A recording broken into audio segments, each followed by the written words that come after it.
Hello, ரொம்ப நாளாச்சு. கொஞ்சம் ஜாஸ்மின் பிளான்ட்ஸும் வாங்கி வச்சிருந்தது. செடி தொட்டியும் வாங்கி வச்சுருந்தது. அது பிளான் பண்ணுறதுக்குள்ளே டைமே கிடைக்கல.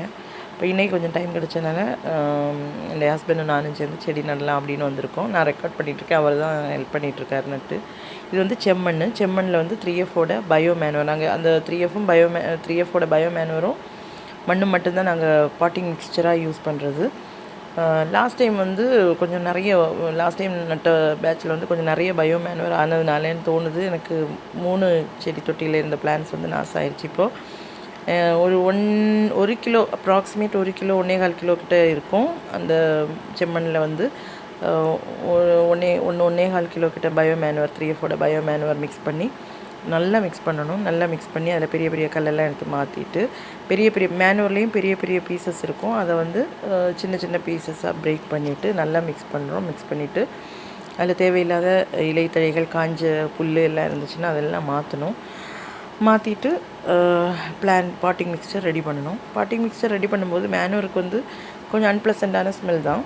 மேனுவர் தானே, நம்ம அதில் ரொம்ப பெர்ஃப்யூம் ஸ்மெல்லாம் எதிர்பார்க்க முடியாதுல்ல. பட் அதோட எஃபெக்ட் மட்டும் நம்ம பார்த்தா போதும் அப்படின்னு எனக்கு தோணுது.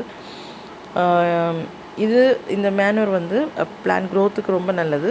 ஆனால் அதே டைமில் வந்து எந்த ஒரு மேனுவராக இருந்தாலும், அது பயோ மேனுவராக இருந்தாலும் சரி, வேறு எந்த கெமிக்கல் மேனுவராக இருந்தாலும், நம்ம அளவுக்கு மேலே நம்ம ஃபீட் பண்ணோன்னா பிளான்ட்டை வந்து அட்வர்ஸாக அஃபெக்ட் பண்ணும். அது எப்போவுமே நம்ம எல்லாருமே ஞாபகம் வச்சுருக்க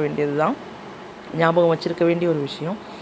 அப்போது இப்போ மிக்சிங் நடந்துகிட்ருக்குது. பார்த்திங்களா, அந்த பெரிய பீசஸை வந்து அவங்க பிரேக் பண்ணி குட்டி பீசஸாக மாற்றி அதில் மண்ணில் வந்து நல்லா மிக்ஸ் பண்ணுறாங்க.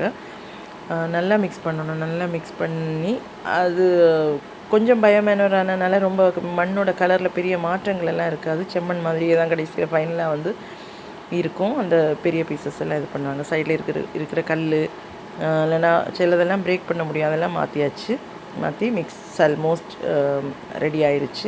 நல்லாவே ரெடி ஆயிடுச்சு. இப்போ பாட்டு கொண்டு வச்சுருக்காங்க. கொஞ்சம் மண் அதுக்குள்ளே போட்டு மிக்ஸ் பண்ண பாட்டிங் மிக்சரை போட்டுட்டு ஒரு செடி தொட்டியில் 3 ஜாஸ்மின் பிளான்ட்ஸ் வைக்கிறோம் நாங்கள். ஏன்னா இதுக்கு முன்னாடி ஒரு ஃபார்மர் செஞ்சு நாங்கள் பார்த்தோம். அவர் செடி தொட்டியில் வைக்கல, தரையில் வச்சார். பட் நமக்கு வந்து தரையில் வைக்கிறதுக்கு ஸ்பேஸ் இல்லாதனால செடி தொட்டியில் வச்சு பார்க்குறோம். தப்பாக இருந்தால் ஓகே, நமக்கு அதை மாற்றிக்கலாம். அப்புறம் எப்போவுமே நமக்கு இஷ்டப்பட்ட ஒரு விஷயம் செய்யும்போது ட்ரையல் அண்ட் எரரில் தான் நம்ம இது பண்ண முடியும். இன்னொரு ஆளை நம்ம அப்படியே ஃபாலோ பண்ணி நம்ம செய்ய வேண்டியது இல்லை அப்படின்னு எனக்கு தோணுது. எங்களுக்கு அப்படி செய்கிறது தான் இஷ்டம். இது எங்களோட நியூ ஃபவுண்ட் ஹாபி. எவ்வளோ நாள் எப்படி போகுதுன்னு பார்ப்போம். இதான் இப்போ ரெடி ஆயிடுச்சு. மண் போட்டாச்சு, மீதி சட்டியை நிரப்பியாச்சு, கொண்டு பிளான் பண்ண வேண்டியது.